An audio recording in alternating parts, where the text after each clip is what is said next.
Muito boa noite, sejam muito bem-vindos, que a paz do Senhor esteja conosco.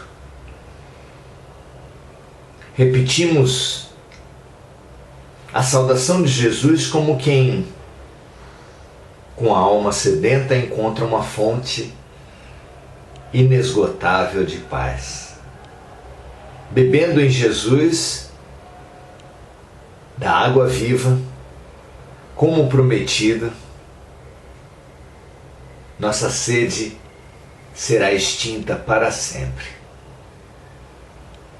Quem beber de mim nunca mais terá sede. Bebemos da água material, mas ela evidentemente, em pouco tempo, se esgota em seus efeitos, produzindo mais sede. Toda saciedade material, a alimentação, a sede, os prazeres ligados à carne, têm seus ciclos de euforia e depressão. Saciedade, carência.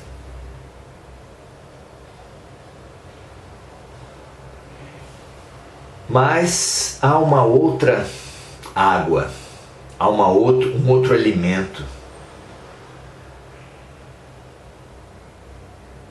Num certo momento, Jesus disse aos discípulos que o seu alimento era fazer a vontade do meu Pai.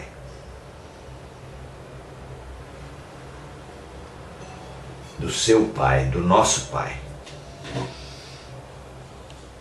Realmente, precisamos relembrar, fortalecer essa direção das nossas vidas. Lembrar da felicidade que vem a nossas almas a cada vez que nós somos úteis. Uma felicidade simples, alcançável. Sermos úteis. A felicidade de servir. Não é sonho, não é utopia, é muito concreto.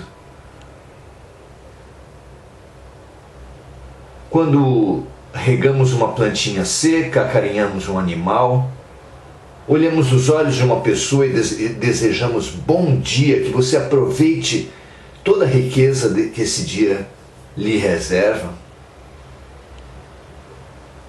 A cada vez que você é escolhido para alguém, para um desabafo, e você acolhe e percebe o quanto a pessoa sai melhor, mesmo que ela não agradeça, nenhum desses irmãos que receberem nosso serviço agradeçam, nós nos sentimos gratificados.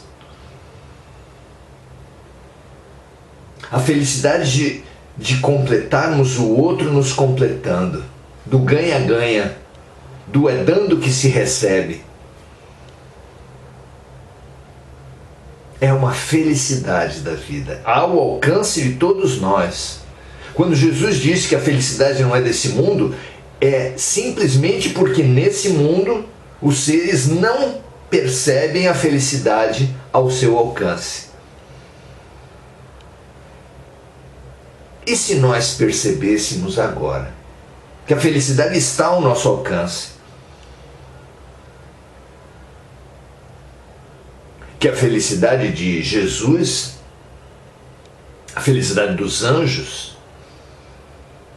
o sentido da vida dos luminares, que é servir em compaixão, fazer ao outro que gostariam que os outros lhe fizessem, é também a nossa felicidade. É claro que quanto mais elevado o espírito, mais felicidade, mais ampla e mais profunda ele tem possibilidade de propiciar.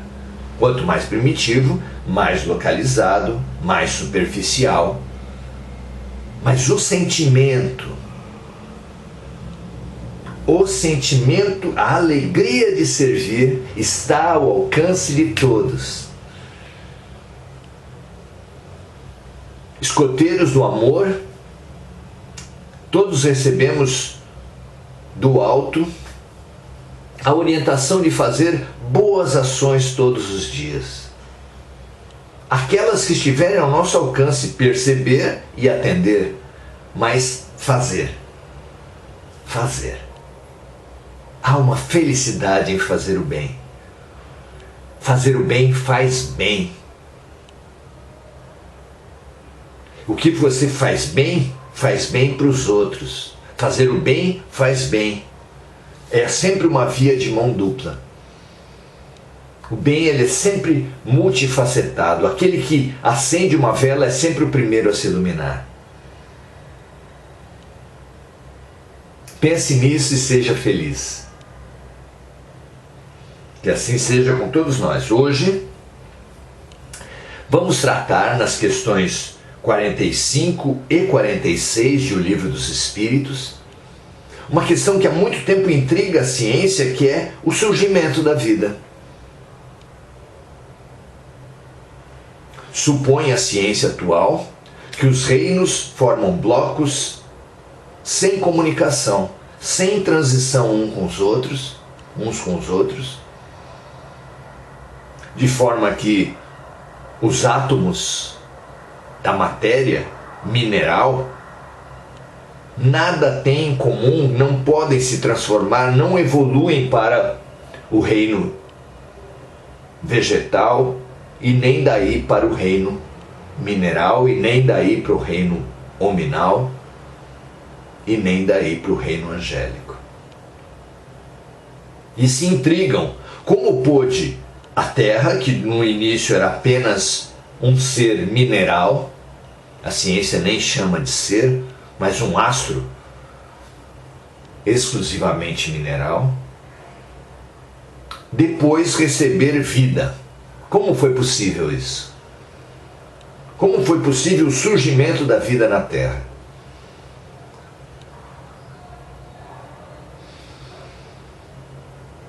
Hoje avançaremos nesse sentido. Nessa trajetória que estamos fazendo aqui de autoconhecimento a partir do conhecimento do mundo, do ponto de vista científico e espiritual, porque não há fronteiras entre fé e razão. Quem provocou as divisões foram os homens na sua ignorância, na sua competição, nas suas guerras. Então, estamos descobrindo o fora e o dentro ao mesmo tempo. Descobrindo a nós mesmos a partir do conhecimento do mundo. Começamos a nossa trajetória aqui estudando o autoconhecimento como grande ferramenta de evolução, na questão 919 desse O Livro dos Espíritos, de Allan Kardec, onde Allan Kardec pergunta maravilhosamente e os espíritos de luz respondem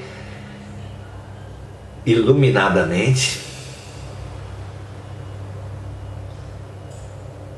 Então, depois da 919 estudada parágrafo a parágrafo, viemos questão por questão, fazendo sempre essa trajetória fora e dentro, aprendendo sobre nós mesmos a partir do conhecimento fora, porque conhecimento e autoconhecimento são duas faces da mesma moeda, sempre lembrando a figura dos fractais, onde no micro, o micro se expressa como o macro, ou como Jesus disse, assim na terra como no céu. Então, estudar fora é estudar dentro também. É um princípio contigo no Cabailon, atribuído a Hermes Trismegisto, antiga sabedoria de milênios antes de Jesus, que foi confirmada por Jesus no Pai Nosso, assim na terra como no céu, e que a descoberta dos fractais manifestou essa antiga verdade. Atendendo a esse princípio do autoconhecimento e do macro como o micro, micro como o macro, vamos hoje estudar o surgimento da vida na Terra, surgimento e desenvolvimento da vida na Terra, e vamos estudar o surgimento da vida em nós mesmos. Vamos lá? Na questão 45, Kardec pergunta assim: onde estavam os elementos orgânicos antes da formação da Terra? Os luminares respondem assim: eles se encontravam em estado fluídico, no espaço, em meio aos espíritos, ou em outros planetas, aguardando a formação da Terra para começarem uma nova existência num novo planeta. Vejam que dualidade interessante. Como isso corresponde ao surgimento da vida física na Terra. Para uma mulher gestar um bebê, são necessários dois movimentos. Um interno a ela, que é a maturação orgânica. Uma criança não pode gestar. É preciso, pelo menos, chegar até a adolescência. Então há um movimento interno do ser de maturação para a reprodução. Mas não basta esse movimento interno. É preciso também uma relação com o outro. Uma relação externa, de fora para dentro. Não apenas um movimento interior, mas há também um movimento com o exterior. Não é assim? E aqui, os Espíritos estão revelando que os elementos orgânicos, antes da formação da Terra, se encontravam em estado fluídico no espaço, em meio aos espíritos. Então, havia espíritos, no caso da Terra, sob as ordens de Jesus, presidindo a formação da Terra,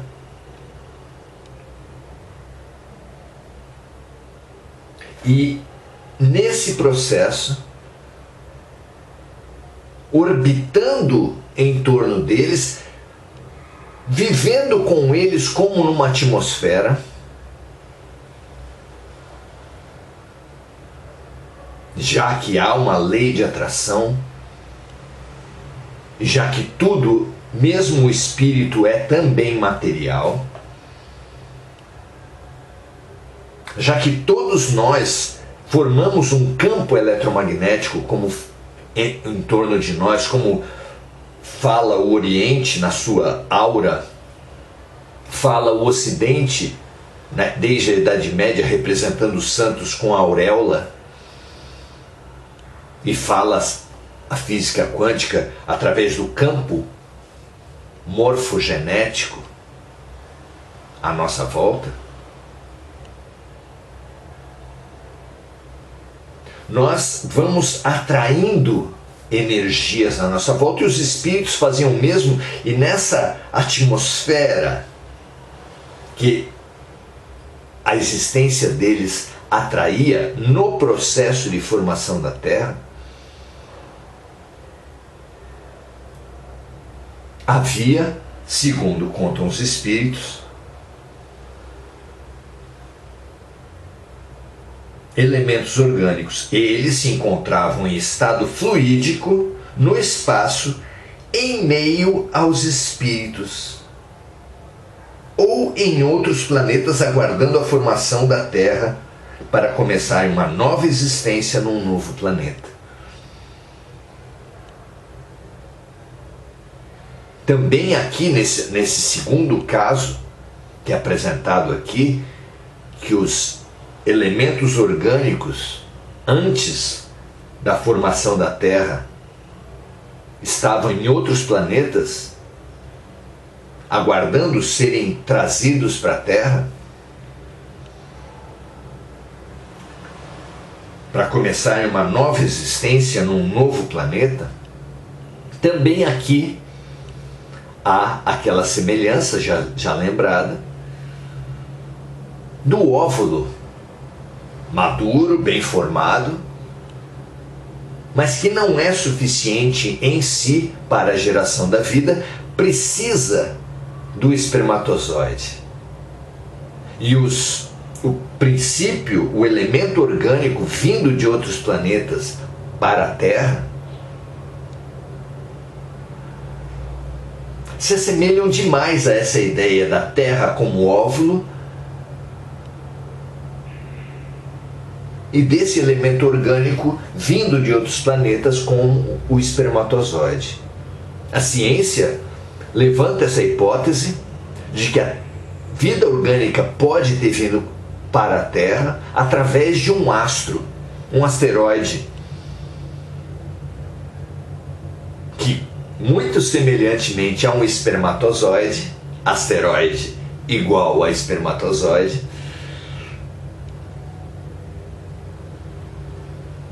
na sua viagem ao espacial trouxe para a Terra, ao se chocar com o nosso planeta, o elemento orgânico. Então, dois movimentos foram fundamentais para o surgimento da vida na Terra. O amadurecimento da própria Terra. As condições iniciais não podiam acolher vida. A temperatura, a falta de água, a falta de mares, não propiciaria o surgimento da vida. Foi necessário um resfriamento da crosta, por assim dizer, um amadurecimento do óvulo. Que não era suficiente, precisou também que o elemento orgânico fosse trazido de outros planetas para a Terra. Interessante o fora como dentro, o macro como o micro, não é? Acho apaixonante esse autoconhecimento que é propiciado pelo heteroconhecimento, esse conhecimento interior que é propiciado pelo conhecimento exterior. No comentário de Kardec nós lemos assim: a química nos mostra as moléculas dos corpos inorgânicos unindo-se para formar cristais de simetria constante, de acordo com cada espécie, desde que estejam nas condições adequadas. Há uma exigência de condições adequadas para a formação desses cristais de simetria constante. Lembra Kardec. A menor perturbação dessas condições é suficiente para impedir a reunião dos elementos que formam o cristal. Por que não ocorreria o mesmo com os elementos orgânicos? Ou seja, a formação de algo mais avançado a partir de algo mais primitivo mediante condições especiais. Animais e sementes de plantas se conservam durante anos e apenas se desenvolvem quando encontram uma temperatura adequada e um ambiente propício. Grãos de trigo podem germinar depois de muitos séculos, de milênios. Aqui Kardec lembra dos grãos de trigo encontrados no interior das pirâmides do Egito, que foram submetidos a experiências de germinação com sucesso.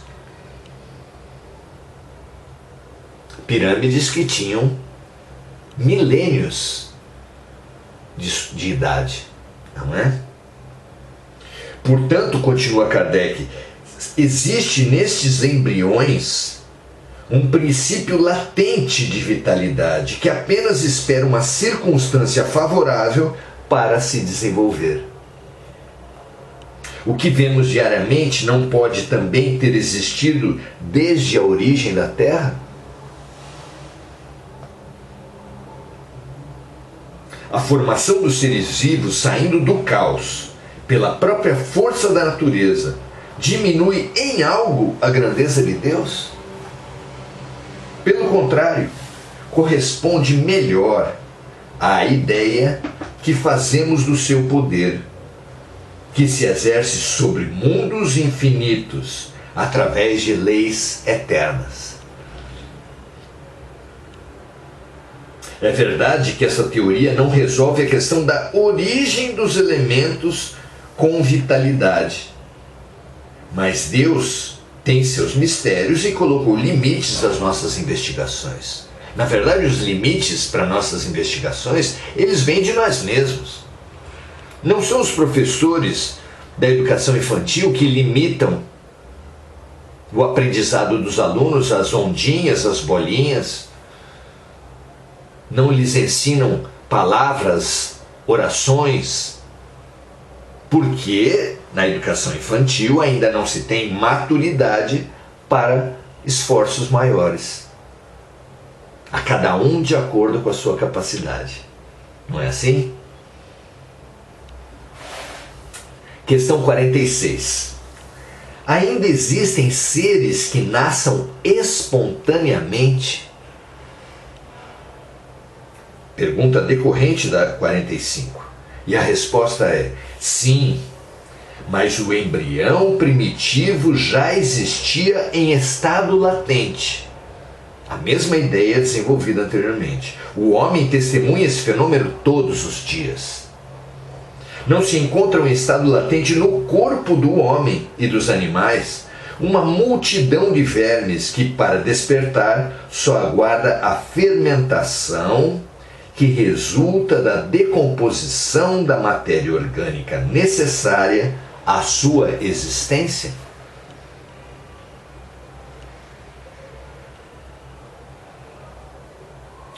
Há micro-organismos que surgem, por assim dizer, do nada. Mas é claro que não é do nada. Claro que os princípios daqueles micro-organismos estavam lá de forma latente, esperando as condições ideais para realizarem-se, para eclodirem na sua latência, como uma semente também faz assim, não é?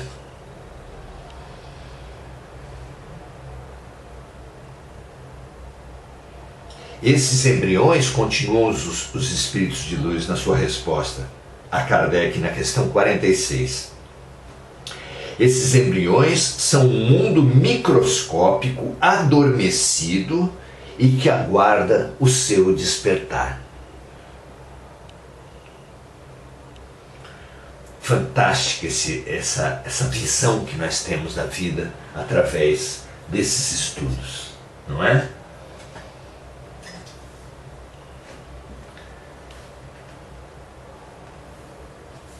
Nós, em tudo e por tudo, podemos perceber esse mesmo princípio acontecendo. Um artista, por exemplo, para gerar a sua arte, precisa dos mesmos dois movimentos, interior e exterior, endógeno e exógeno. Qual é o movimento interior? Ele precisa desenvolver os seus potenciais. Algumas vezes estudando, algumas vezes sendo ajudante de outros artistas, algumas vezes em estudos realizados dele para consigo, isoladamente. Não importa, ele precisa. Nenhuma criança, nenhum bebê faz uma obra de arte. é necessário um movimento interior de eclosão de potenciais que vão oferecer as condições necessárias para a criação das produções artísticas. Mas esse movimento interior não é suficiente. Ele precisa também da inspiração, da cooperação com espíritos alinhados com ele na geração de obras de arte. A literatura espírita é farta ao falar de colônias que são voltadas à produção de livros, como no livro A Casa do Escritor, de Vera Lúcia Marinzec de Carvalho, do Espírito Patrícia, que fala exatamente de uma colônia espiritual, onde grandes grupos de trabalho se formam em torno para trazer à Terra obras, coordenando e apoiando esse trabalho de maturação dos autores e depois coordenando e maturando e realizando o trabalho de transmissão do livro com a menor quantidade de perdas possível para os autores encarnados.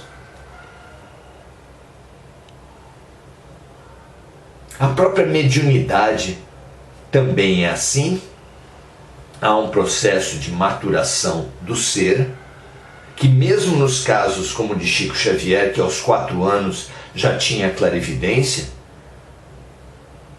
passou por um processo de maturação. Por exemplo, nessa vida do zero aos 4, e certamente em outras vidas, desenvolvendo a capacidade mediúnica e mesmo no mundo espiritual antes dessa vida. É um princípio maravilhoso colocado em diversos trechos do Evangelho, da parte da criatura e da parte do Criador. Esse casamento criatura-criador é que faz com que nós sejamos co-criadores, com que a criação surja de nossas mãos sem que seja nossa. Como disse Gibran Khalil maravilhosamente, vossos filhos não são vossos filhos. E Jesus, ajuda-te e o céu te ajudará. Busque o reino dos céus e tudo mais te será acrescentado.